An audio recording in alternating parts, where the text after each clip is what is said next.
For all we know, Iran is funding the anti-Israel protests that are going on right now outside this building. Not that many, but they're there, and throughout the city. Well, I have a message for these protesters.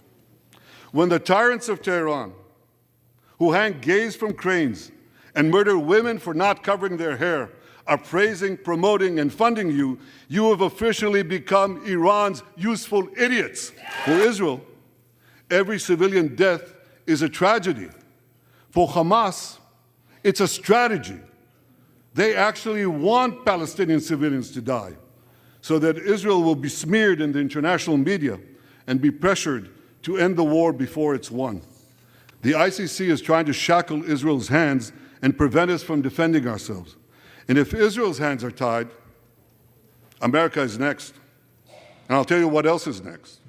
The ability of all democracies to fight terrorism will be imperiled. Iran is virtually behind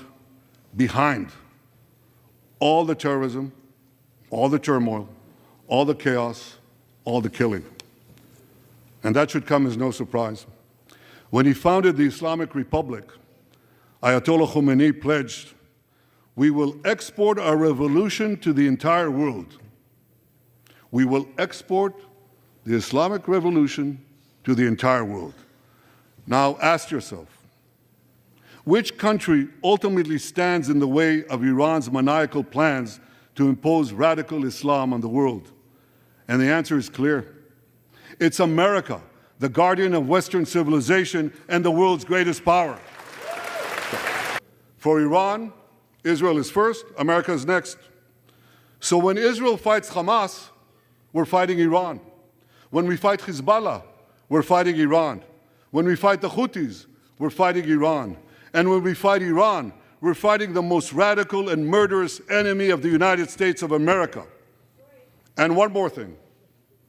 When Israel acts to prevent Iran from developing nuclear weapons that could destroy Israel and threaten every American city, every city that you come from, we're not only protecting ourselves, we're protecting you. My friends, if you remember one thing from the speech, remember this. Our enemies are your enemies. Our fight is your fight, and our victory will be your victory. In World War II, as Britain fought on the front lines of civilization, Winston Churchill appealed to Americans with these famous words, "Give us the tools and we'll finish the job." Today, as Israel fights on the front line of civilization, I too appeal to America.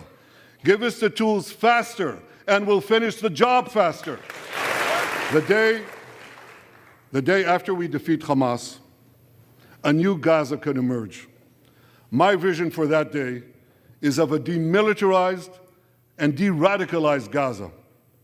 Israel does not seek to resettle Gaza, but for the foreseeable future, we must retain overriding security control there to prevent the resurgence of terror, to ensure that Gaza never again poses a threat to Israel.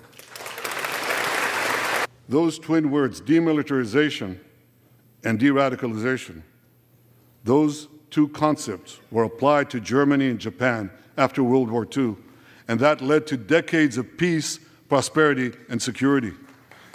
Following our victory, with the help of regional partners, the demilitarization and de-radicalization of Gaza can also lead to a future of security, prosperity, and peace. That's my vision for Gaza.